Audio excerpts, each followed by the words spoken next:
My dear students, welcome to online classes. In the last class, we have studied the causes of inflation. So, there are two types of causes in inflation. One is increasing in demand, factors causing increase in demand, and another one is factor causing decreasing in supply. So, in last classes, we have discussed about the factor causing increase in demand. So ಇಲ್ಲಿ ಬೇಡಿಕೆಯ ಹೆಚ್ಚಳಕ್ಕೆ ಕಾರಣವಾಗ್ತಕ್ಕಂಥ ಅಂಶಗಳಿಂದ ಇಲ್ಲಿ ಬೆಲೆ ಏರಿಕೆ ಹಣದುಬ್ಬರ ಸೃಷ್ಟಿಯಾಗ್ತಕ್ಕಂಥದ್ದನ್ನು ನಾವಿಲ್ಲಿ ಕಾಣ್ತಾ ಇದ್ದೀವಿ. ಸೊ ಲಾಸ್ಟ್ ಕ್ಲಾಸಲ್ಲಿ ಈ ಬೇಡಿಕೆ ಹೆಚ್ಚಳವಾಗಲಿಕ್ಕೆ ಕಾರಣವಾಗ್ತಕ್ಕಂಥ ಅಂಶಗಳನ್ನು ಕುರಿತು ನಾವಿಲ್ಲಿ ಚರ್ಚಿಸ್ತಾ ಇದ್ವಿ ಅನ್ನೋದು. ಸೊ ಅಲ್ಲಿ ಬೇಡಿಕೆ ಹೆಚ್ಚಳವಾಗಲಿಕ್ಕೆ ಅನೇಕ ಕಾರಣವಾಗ್ತಕ್ಕಂಥ ಅಂಶಗಳನ್ನು ನಾವು ಗಮನಿಸಿರ್ತಕ್ಕಂಥದ್ದು. First one, increase in money supply. Second one, increase in government expenditure. Third one, increase in private expenditure. And fourth one, reduction in taxation. These are factors will be discussed in last classes already. So it was discussed in last classes. So today's classes, so remaining factor causing increasing in demand, in some of those factors will be discussed in today's classes. So fifth one, increase in exports. So when the foreign demand for domestically produced goods increases, it raises the earnings of exporting industries. This in turn will increase demand for goods and services within the economy. ಯಾವಾಗ ದೇಶೀಯವಾಗಿ ಉತ್ಪಾದನೆ ಮಾಡತಕ್ಕಂತಹ ಸರಕುಗಳಿಗೆ ವಿದೇಶಿ ಮಾರುಕಟ್ಟೆಗಳಲ್ಲಿ ಬೇಡಿಕೆ ಹೆಚ್ಚಳವಾದಾಗ, ಅವುಗಳನ್ನು ವಿದೇಶಗಳಿಗೆ ನಾವು ರಫ್ತು ಮಾಡಿದಾಗ, ದೇಶೀಯ ಉತ್ಪನ್ನಗಳು ದೇಶೀಯ ಮಾರುಕಟ್ಟೆಯಲ್ಲಿ ಮಾರಾಟ ಮಾಡೋದಕ್ಕಿಂತಲೂ ಹೆಚ್ಚಾಗಿ ವಿದೇಶಗಳಿಗೆ ರಫ್ತು ಆಗೋದ್ರಿಂದ ಆ ದೇಶೀಯ ಉತ್ಪನ್ನಗಳು ದೇಶೀಯ ಮಾರುಕಟ್ಟೆಯಲ್ಲಿ ಕೊರತೆಯಿಂದ ಕೂಡುತ್ತವೆ. ಸೊ ಅವುಗಳ ಪೂರೈಕೆ ಕಡಿಮೆಯಾಗಿ ಬೇಡಿಕೆ ಹೆಚ್ಚಳವಾಗಿ ಬೆಲೆ ಹೆಚ್ಚಳವಾಗಲಿಕ್ಕೆ ಕಾರಣವಾಗ್ತಾ ಇರ್ತಕ್ಕಂಥದ್ದು. ನಮ್ಮ ದೇಶದಲ್ಲಿ ಉತ್ಪಾದನೆ ಮಾಡತಕ್ಕಂತಹ ಸರಕುಗಳು ವಿದೇಶಿ ಮಾರುಕಟ್ಟೆಯಲ್ಲಿ ಹೆಚ್ಚು ಬೇಡಿಕೆಯನ್ನು ಹೊಂದಿದಾಗ ಉತ್ಪಾದಕರು ಏನು ಮಾಡ್ತಾರೆ, ಸೊ ಆ ವಸ್ತುಗಳನ್ನು ವಿದೇಶಗಳಿಗೆ ರಫ್ತು ಮಾಡ್ತಾರೆ. ದೇಶೀಯ ಮಾರುಕಟ್ಟೆಯಲ್ಲಿ ಪೂರೈಕೆ ಮಾಡತಕ್ಕಂಥ ಪ್ರಮಾಣ ಕಡಿಮೆಯಾದಾಗ ಸಹಜವಾಗಿ ಅದರ ಬೇಡಿಕೆ ಏನಾಗುತ್ತೆ, ಹೆಚ್ಚಳವಾಗುತ್ತೆ ಅನ್ನೋದು. ಆಗ ಬೆಲೆ ಹೆಚ್ಚಳವಾಗಿ ಹಣದುಬ್ಬರ ಸೃಷ್ಟಿಯಾಗುತ್ತೆ. When the foreign demand for domestically produced goods increases, it rises the earnings of exporting industries. This in turn will increase in demand for goods and services within the economy. So ಯಾವಾಗ ವಿದೇಶಿ ಮಾರುಕಟ್ಟೆಯಲ್ಲಿ ದೇಶೀಯ ಸರಕುಗಳಿಗೆ ಬೇಡಿಕೆ ಹೆಚ್ಚಳವಾದಾಗ ಇಲ್ಲಿ ವಿದೇಶಿ ವಿನಿಮಯವನ್ನು ಹೆಚ್ಚು ಸಂಪಾದನೆ ಮಾಡಬೇಕು, ಹೆಚ್ಚು ಗಳಿಕೆ ಮಾಡಬೇಕು ಅನ್ನೋ ಉದ್ದೇಶದಿಂದ ಕೆಲವೊಂದಿಷ್ಟು ಕೈಗಾರಿಕೆಗಳು ತಾನು ಉತ್ಪಾದನೆ ಮಾಡತಕ್ಕಂಥ ಸರಕುಗಳನ್ನು ಅನ್ಯ ದೇಶಗಳಿಗೆ ರಫ್ತು ಮಾಡ್ತವೆ. ದೇಶೀಯ ಮಾರುಕಟ್ಟೆಯಲ್ಲಿ ಆ ಸರಕುಗಳ ಪೂರೈಕೆಯಲ್ಲಿ ಕೊರತೆ ಉಂಟಾಗಿ ಬೇಡಿಕೆ ಹೆಚ್ಚಳವಾಗಿ ಬೆಲೆ ಹೆಚ್ಚಳವಾಗ್ತಕ್ಕಂಥದ್ದು. ಆ ಮೂಲಕ ಹಣದುಬ್ಬರದ ಸಮಸ್ಯೆ ಸೃಷ್ಟಿಯಾಗುತ್ತೆ ಅನ್ನೋದು. And sixth one, increase in population. ಮಾರುಕಟ್ಟೆಯಲ್ಲಿ ಸರಕುಗಳ ಬೇಡಿಕೆ ಹೆಚ್ಚಳವಾಗಲಿಕ್ಕೆ, ಆ ಮೂಲಕ ವಸ್ತುಗಳ ಬೆಲೆ ಹೆಚ್ಚಳವಾಗಿ ಹಣದುಬ್ಬರ ಉಂಟಾಗಲಿಕ್ಕೆ ಮತ್ತೊಂದು ಪ್ರಮುಖ ಕಾರಣೀಭೂತ ಅಂಶ ಅಂತಂದರೆ ಜನಸಂಖ್ಯೆಯ ಹೆಚ್ಚಳ. A rapid growth of population raises the level of aggregate demand in the economy because of the increase in consumption, investment and government expenditure and net foreign expenditure.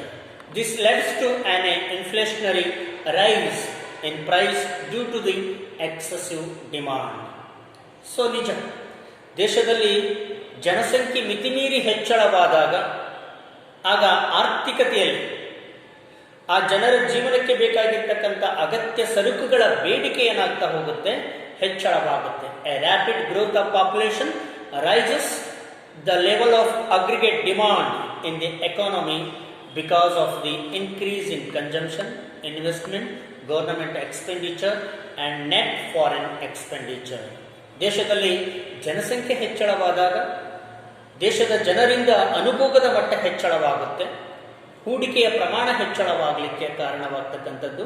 ಮತ್ತು ಜನಸಂಖ್ಯೆ ಹೆಚ್ಚಳವಾದಾಗ ಎಲ್ಲ ಜನರಿಗೂ ಕೂಡ ಮೂಲ ಸೌಲಭ್ಯಗಳನ್ನು ಕಲ್ಪಿಸಿಕೊಡಲಿಕ್ಕೆ ಸರ್ಕಾರ ಅತ್ಯಧಿಕ ವೆಚ್ಚ ಮಾಡಬೇಕಾಗುತ್ತೆ ಮತ್ತು ನಿವ್ವಳ ವಿದೇಶಿ ವೆಚ್ಚವನ್ನು ಕೂಡ ಹೆಚ್ಚಳ ಮಾಡಬೇಕಾಗುತ್ತೆ. ಈ ರೀತಿ ಸರ್ಕಾರದ ವೆಚ್ಚ, ವಿದೇಶಿ ವೆಚ್ಚವಾಗ್ತಕ್ಕಂತಹ ಪ್ರಮಾಣ ಹೆಚ್ಚಳವಾಗ್ತಕ್ಕಂಥದ್ದು, ಜನರಲ್ಲಿ ಅನುಭೋಗದ ಮಟ್ಟ, ಹೂಡಿಕೆಯ ಮಟ್ಟ ಹೆಚ್ಚಳವಾದಾಗ ಸಹಜವಾಗಿ ಮಾರುಕಟ್ಟೆಯಲ್ಲಿ ಸರಕುಗಳ ಬೇಡಿಕೆ ಹೆಚ್ಚಳವಾಗಿ ಬೆಲೆ ಹೆಚ್ಚಳವಾಗ್ತಕ್ಕಂಥದ್ದು, ಆ ಮೂಲಕ ಹಣದುಬ್ಬರದ ಸಮಸ್ಯೆ ಉಲ್ಬಣವಾಗ್ತಾ ಇರ್ತಕ್ಕಂಥದ್ದು.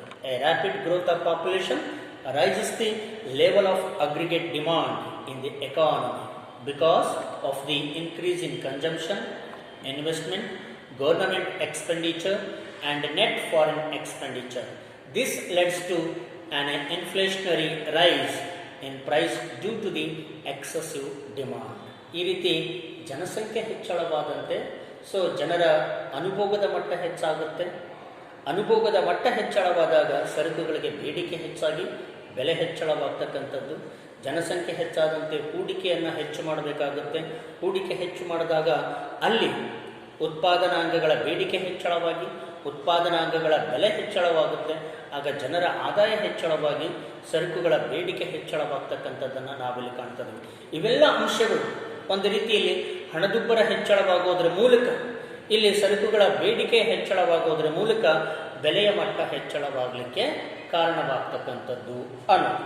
And next 7th one, paying of debts. ಇಲ್ಲಿ ಸರ್ಕಾರ ಏನಾದರೂ ಸಾರ್ವಜನಿಕರಿಂದ ಸಾಲವನ್ನು ತೆಗೆದುಕೊಂಡಿದ್ರೆ ಆ ತೆಗೆದುಕೊಂಡಿರ್ತಕ್ಕಂಥ ಸಾಲವನ್ನು ಮರುಪಾವತಿ ಮಾಡಿದಾಗ ಜನರ ಆದಾಯ ಹೆಚ್ಚಳವಾಗಿ, ಅವರ ಕೊಳ್ಳುವ ಶಕ್ತಿ ಹೆಚ್ಚಳವಾಗಿ ಸರಕುಗಳ ಬೇಡಿಕೆ ಹೆಚ್ಚಾಗ್ತಕ್ಕಂಥದ್ದು, ಆ ಮೂಲಕ ಬೆಲೆ ಏರಿಕೆ ಹೆಚ್ಚಳವಾಗ್ತಕ್ಕಂಥದ್ದು.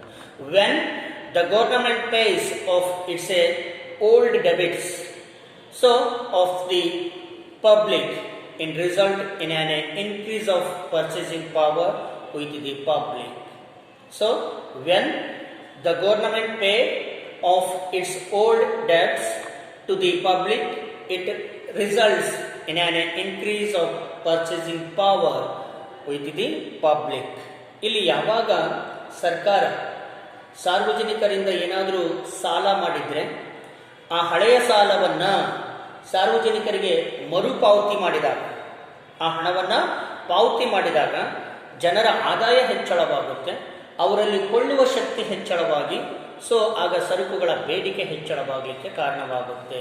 ಆಗ ಸಹಜವಾಗಿ ಸರಕು ಸೇವೆಗಳ ಬೆಲೆಯ ಮಟ್ಟವೂ ಕೂಡ ಹೆಚ್ಚಳವಾಗ್ತಕ್ಕಂಥದ್ದು. This will be used to buy more goods and services of consumption purposes, thus increasing the aggregate demand in the economy. ಯಾವಾಗ ಸರ್ಕಾರದಿಂದ ಸಾರ್ವಜನಿಕರಿಗೆ ತಾವು ಕೊಡಮಾಡಿರ್ತಕ್ಕಂಥ ಸಾಲ ಸರ್ಕಾರದಿಂದ ಮರುಪಾವತಿ ಆಗುತ್ತದೆಯೋ ಆಗ ಜನರಲ್ಲಿ ಆದಾಯದ ಪ್ರಮಾಣ ಹೆಚ್ಚಳವಾಗಿ ಆ ಮೂಲಕ ಆ ಜನರು ಆ ಹೆಚ್ಚುವರಿ ಆದಾಯವನ್ನು ಸರಕು ಮತ್ತು ಸೇವೆಗಳನ್ನು ಕೊಂಡುಕೊಳ್ಳಲಿಕ್ಕೆ ವೆಚ್ಚ ಮಾಡಿದಾಗ, ಅನುಭೋಗದ ಸರಕುಗಳನ್ನು ಕೊಂಡುಕೊಳ್ಳಲಿಕ್ಕೆ ವೆಚ್ಚ ಮಾಡಿದಾಗ ಸಹಜವಾಗಿ ಆರ್ಥಿಕತೆಯಲ್ಲಿ ಒಟ್ಟಾರೆ ಸರಕುಗಳ ಬೇಡಿಕೆ ಏನಾಗುತ್ತೆ, ಹೆಚ್ಚಳವಾಗಲಿಕ್ಕೆ ಕಾರಣವಾಗ್ತಕ್ಕಂಥದ್ದು ಅನ್ನು. And last one, block money. Block money means the money earned through the illegal transaction and tax cheatings. Such money is generally spent on consumption. So the consumption, conspicuous consumption will raising the aggregate demand and hence the price level. ಕೆಲವು ಸಂದರ್ಭದಲ್ಲಿ ಅಧಿಕಾರಿ ವರ್ಗದವರು ಮತ್ತು ಇತರೆ ಜನರು ಕಾನೂನು ಬಾಹಿರವಾಗಿ ಸಂಗ್ರಹಿಸಿರ್ತಕ್ಕಂಥ ಆದಾಯದಿಂದ ಅವರ ಅನುಭೋಗದ ಮಟ್ಟ ಹೆಚ್ಚಳವಾಗ್ತಕ್ಕಂಥದ್ದು. ಅದರಲ್ಲೂ ವಿಶೇಷ ಅನುಭೋಗದ ಪ್ರಮಾಣ ಅತ್ಯಧಿಕವಾದಾಗ ಅಲ್ಲಿ ಮಾರುಕಟ್ಟೆಯಲ್ಲಿ ಬೇಡಿಕೆ ಹೆಚ್ಚಳವಾಗಿ ಬೆಲೆ ಹೆಚ್ಚಳವಾಗಲಿಕ್ಕೆ ಕಾರಣವಾಗ್ತಕ್ಕಂಥದ್ದು.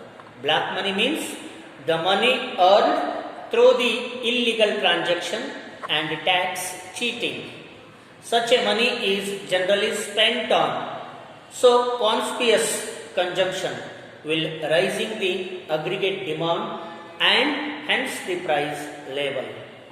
ಇವತ್ತು ಅನೇಕ ಜನರು ಕಾನೂನು ಬಾಹಿರವಾಗಿ ವ್ಯವಹಾರ ಮಾಡ್ತಕ್ಕಂಥದ್ದು, ಕಾನೂನು ಬಾಹಿರವಾಗಿ ಹಣ ಸಂಪಾದನೆ ಮಾಡ್ತಕ್ಕಂಥದ್ದು, ಸರ್ಕಾರಕ್ಕೆ ತೆರಿಗೆಯನ್ನು ಪಾವತಿ ಮಾಡೋದರಲ್ಲಿ ಮೋಸ ವಂಚನೆ ಮಾಡೋದ್ರ ಮೂಲಕ ಇಲ್ಲಿ ಕಾನೂನು ಬಾಹಿರವಾಗಿ ಆದಾಯವನ್ನು ಸಂಪಾದನೆ ಮಾಡ್ತಕ್ಕಂಥದ್ದು. ಇವತ್ತು ಲಂಚತನ ಆಗಿರ್ಬೋದು, ಭ್ರಷ್ಟಾಚಾರದ ಮೂಲಕ ಏನು ಹಣ ಸಂಪಾದನೆ ಮಾಡಿರ್ತಾರೆ, ಸರ್ಕಾರಕ್ಕೆ ತೆರಿಗೆಯನ್ನು ಪಾವತಿ ಮಾಡೋದರಲ್ಲಿ ವಂಚನೆ ಮೋಸ ಮಾಡೋದರ ಮೂಲಕ ಕಾನೂನು ಬಾಹಿರವಾಗಿ ಆದಾಯವನ್ನು ಉಳಿಸಿಕೊಂಡಿರ್ತಾರೆ, ಸಂಪಾದನೆ ಮಾಡಿಕೊಂಡಿರ್ತಾರೆ. ಆ ಹಣವನ್ನು, ಆ ಆದಾಯವನ್ನು ಈ ಜನರು ವಿಶೇಷ ಅನುಭೋಗಕ್ಕಾಗಿ ಬಳಸಿಕೊಂಡಾಗ ಮಾರುಕಟ್ಟೆಯಲ್ಲಿ ಸರಕುಗಳ ಬೇಡಿಕೆ ಹೆಚ್ಚಳವಾಗಿ ಬೆಲೆಯ ಮಟ್ಟ ಹೆಚ್ಚಳವಾಗಲಿಕ್ಕೆ ಕಾರಣವಾಗ್ತಕ್ಕಂಥದ್ದು. So these are the causes of factor causing increasing in demand. ಇವೆಲ್ಲ ಅಂಶಗಳು ಮಾರುಕಟ್ಟೆಯಲ್ಲಿ ಸರಕು ಮತ್ತು ಸೇವೆಗಳಿಗೆ ಬೇಡಿಕೆ ಹೆಚ್ಚಳವಾಗಲಿಕ್ಕೆ ಕಾರಣವಾಗ್ತಕ್ಕಂತಹ ಅಂಶಗಳು. These are the factor causing increase in demand. So next class I will discuss about factors causing decreasing in supply. Thank you.